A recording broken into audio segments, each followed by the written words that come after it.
ছাত্রলীগ যে একটা প্রোপাগান্ডা ছাড়িয়েছিল শিবির রক কাটে, তার প্রমাণ আজ পর্যন্ত পাওয়া যায় না, শুধুমাত্র মুখে মুখে মুখে মুখে গুজব হয়ে গেছে। তো সেই জায়গা থেকে আমরা শিবিরের কাছে আমাদের প্রত্যাশা অনেক, তারা ধার্মিক, তারা সৎ, তারা ন্যায়ের পথে চলে, তারা নামাজ পড়ে, তারা যেমন নামাজের নেতৃত্ব দেয়, তারা এই বাংলাদেশকে তেমনি নেতৃত্ব দেবে ইনশাল্লাহ।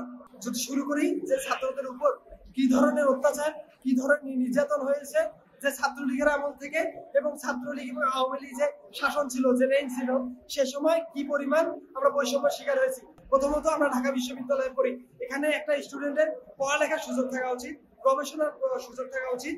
সেখানে ছাত্ররা নির্বিঘ্নে কথা বলবে, যে বাক স্বাধীনতা সেটা থাকবে। কিন্তু আমরা যদি বিগত যে ফ্যাসিস্ট হাসিনা না বলে দেখি, সেখানে আমরা আমাদের বাক স্বাধীনতা হারিয়েছি, আমরা আমাদের কর্মক্ষমতা হারিয়েছি। আপনারা যদি দেখেন যে প্রত্যেকটা ছাত্র যে ফার্স্ট ইয়ারে আসতো, তারা কখনো তাদের যে কাঙ্ক্ষিত সিট, যে প্রাপ্য সিট, সেটা তারা কখনো পায়নি। আপনারা দেখবেন যে তারা, আমি বিজয় ৭১-এর ২৫০ জনের একটা গণরুমে ছিলাম, যেখানে না ছিল আমাদের পর্যাপ্ত আবাসন যে সুবিধাগুলো, সেগুলো আমরা পাইনি। এবং সেখানে আওয়ামী লীগের নেতা ছিল বা ছাত্রলীগের নেতারা ছিল, তারা একটা রুমে, সিঙ্গেল রুমে থাকতো, রুমে এসি বসানো থাকতো, সেখানে সোফা থাকতো, সেখানে দেখতাম যে সকল প্রকার সুবিধা থাকতো। কিন্তু আমরা থাকতাম মাটিতে, ম্যাট পিছিয়ে, আমাদের কোনো অধিকার ছিল না। আমরা দিনের পর দিন গেস্ট রুম করেছি। গেস্ট রুম কি হতো আপনারা জানেন না। প্রত্যেকটা ছাত্রকে, যারা ঢাকা বিশ্ববিদ্যালয়ে পড়তো, যারা ফার্স্ট ইয়ার সেকেন্ড ইয়ারে থাকতো, তাদেরকে বাধ্যতামূলক গেস্ট রুমে যাওয়া হইতো, যেখানে তাদেরকে ম্যানার শেখানোর নামে তাদেরকে গালিগালাজ থেকে শুরু করে শারীরিক অত্যাচার, মানসিক অত্যাচার, একটা স্টুডেন্টকে তাদেরকে মানে মেন্টালি ট্রমায় ফেলাই দিতে একেবারে, যার ফলে একটা স্টুডেন্ট, তার যে একটা পসিবিলিটিস আছে, তার যে একটা লাইফে যে ক্যারিয়ার আছে, সেটাতে সে কাঙ্ক্ষিত ক্যারিয়ার সে যাইতে পারতো না, তার সিজি ডাউন হয়ে যেত। এরকম হাজারো অসুবিধা, জোর করে প্রোগ্রামে নিয়ে যাওয়া।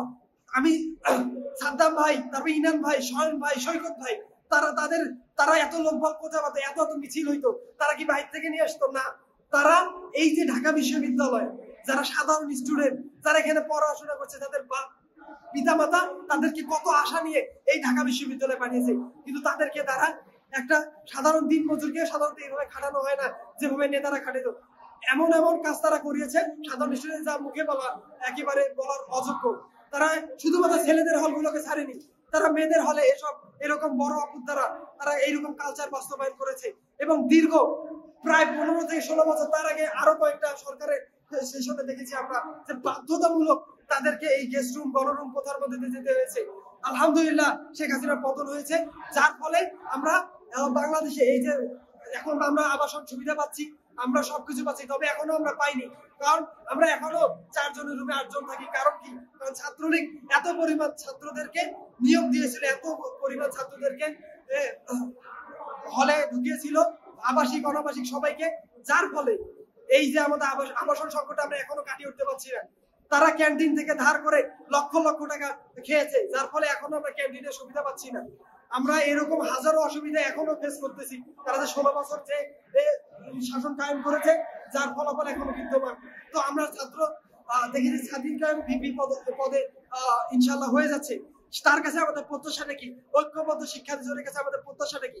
আমরা চাই তারা যে ম্যান্ডেট, তারা যে ইশতেহার দিয়েছে, তার উপর তারা কাজ করুক। তারা বলেছে যে এই আবাসন যে সমস্যা, সেটা থেকে তারা কিভাবে আমাদেরকে বের করবে, তারা একটা লিস্ট দিয়েছে। তারা বলেছে 1 সিট 1 বেড 1 পারসন। তো এই যে 1 স্টুডেন্ট 1 বেড, এটা হলো একটা ছাত্রদের অধিকার, যেটা তারা তাদের ইশতেহারের মধ্যে দিয়েছে। তো সেইখান থেকে আপনারা যদি দেখেন যে আমরা এই জন্য শুধুমাত্র আমরা দেখেছি অনেক ইশতেহার দেয়, কিন্তু তারা প্রতিফলন বাস্তবায়ন করতে পারে না।